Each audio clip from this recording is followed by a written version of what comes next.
Nongeye kubaha ikaze kuri PBO Entertainment TV muri Repubulika Iharanira Demokarasi ya Kongo. Reka tunyarukireyo.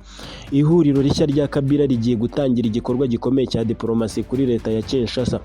Ni ihuriro ryiswe Mouvement Sauvons la RDC y'abatavuga rumwe n'ubutegetsi bwa Kinshasa, ryavukiye i Nairobi muri Kenya, ryamaze gutangaza ko rigiye gukora igikorwa gikomeye cya diplomasi muri Afurika no ku isi kugira ngo risobanure kandi rikemure ibibazo by'urusobe rivuga ko Repubulika Iharanira Demokarasi ya Kongo irimo, kandi rinakureho ubutegetsi bw'igitugu buriho. Ibyanyu byose mbiragije Uwiteka. Iryo huriro ryavutse mu nama y'iminsi ibiri yatumijwe na Joseph Kabila Kabanga wahoze ari perezida wa Repubulika Iharanira Demokarasi ya Kongo kuva muri 2001 kugeza muri 2019. Ryabonetsemo abanyapolitike batandukanye banenga ubutegetsi bwa perezida Felix Tshisekedi Tshilombo, barimo uwitwa Matata Ponyo Mapone wahoze ari minisitiri w'intebe wari waraburiwe irengero kuva yakatirwa n'inkiko. Nge nitwa Paulo Billy. Mbahaye ikaze. Habonetse kandi abandi nka Moise Nyarugabo, Frank Diongo, Seth Kikuni wamaze igihe afunze umwaka ushize, Raymond Chibanda cyangwa n'uwitwa Madamu Chipasa Filia Paria umukuru w'ishyaka Kofedeke ndetse n'abandi. Julien Paluku, minisitiri w'ubucuruzi wa Repubulika Iharanira Demokarasi ya Kongo, we yatangarije televiziyo y'igihugu cye RTNC ko inama y'abatavuga rumwe n'ubutegetsi i Nairobi yari igamije kurangaza rubanda ngo ntibite ku nama y'ingenzi cyane irimo kubera muri Amerika ku ishoramari hagati ya Leta Zunze Ubumwe za Amerika na Repubulika Iharanira Demokarasi ya Kongo. Anasaba abanyekongo bose kudaha agaciro ibyatangajwe n'aba banyapolitike bakuriwe na Joseph Kabila. Mu itangazo rishinga iri huriro ryasomwe na Madamu Chipasa Paria, yavuze ko iri huriro rigamije kuvana Repubulika Iharanira Demokarasi ya Kongo mu kaga k'igitugu cy'ubutegetsi buriho. Kabila ashinze iri huriro nyuma y'uko muri uyu mwaka yagiye mu gice cya Repubulika Iharanira Demokarasi ya Kongo kigenzurwa na M23, agakorayo ibiganiro yise ngishwanama, avuga ko bigamije gushakira amahoro Repubulika Iharanira Demokarasi ya Kongo. Nyuma yaho urukiko rwa gisirikare rwo muri iki gihugu rwamuhamije ibyaha by'intambara no gukorana n'umutwe urwanya ubutegetsi wa AFCM 23, rumukatira rwo gupfa. Icyemezo abagize iri huriro yashinze bavuze ko ari impfabusa kuko kinyuranyije n'amategeko.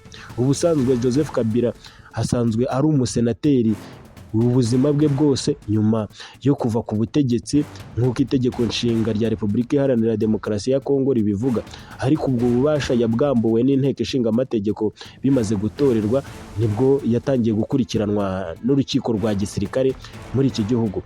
Abagize iri huriro bavuze ko Repubulika Iharanira Demokarasi ya Kongo yugarijwe n'ibibazo bikomeye birimo ibya politiki, ubukungu, imibereho mibi y'abaturage, ubukene bwa serivisi z'ibanze, gufunga no gucira imanza abatavuga rumwe n'ubutegetsi, kunyereza imari n'umutungo kamere w'igihugu, no kuvuga ruswa, umutekano muke mu burasirazuba, ubugizi bwa nabi bukabije n'ibindi. Bakanavuga ko biterwa n'ubutegetsi budashoboye bwa Felix Tshisekedi Tshilombo. Bakomeje bavuga ko igisubizo cy'iki kibazo cya politike ari ibiganiro bidaheza, bivugisha ukuri kandi bidafite ingingo ibujijwe na rimwe kuganirwaho. Bamwe mu banyapolitike batangije iri huriro Sauvons la RDC muri iyi foto rikuriwe na Joseph Kabila wa karindwi uvuye ibumoso, dore barikoreye i Nairobi muri Kenya. Mu itangazo ry'iri huriro bavuze ko rigiye gukora igikorwa gikomeye cya diplomasi cyo gusobanurira neza ibihugu bya Afurika n'isi ibibazo Kongo irimo gucamo, intandaro yabyo n'inzira babona ko zaba ari izanyazo zo kubikemura. Abatavuga rumwe n'ubutegetsi batavuze ingabo z'ibyo bihugu basabye ko ingabo zose zo mu mahanga n'abacanshuro bava ku butaka bwa Repubulika Iharanira Demokarasi ya Kongo. Abagize iri huriro batangaje ko bemera ingingo 12 zo kurokora igihugu zatangajwe na Joseph Kabila muri Gicurasi uyu mwaka. Bahasabye abanyekongo mu ngeri zose kurwanya igitugu. Julien Paluku we yanenze iri huriro ryashinzwe, anenga na Kabila ubwe by'umwihariko, avuga ko bitangaje uburyo mu itangazo ryabo we yise igihanaguzo bamaganye ubwicanyi bubera mu ntara ya Ituri n'iya Kivu ya ruguru ahagenzurwa n'ingabo za leta, ntibamagane ubwicanyi bubera i Goma na Kivu ya y'epfo ahagenzurwa na M23 ihanganye na leta. Julien Paluku yasabye abanyekongo kwirinda guha agaciro iri huriro ryashinzwe na Joseph Kabila Kabange n'abandi batavuga rumwe n'ubutegetsi buriho. Reka nsoreza aha, ndabashimiye. Nitwa Paulo Billy, amakuru yo nakagaruka. Iyi ni PBO Entertainment TV. Ciao.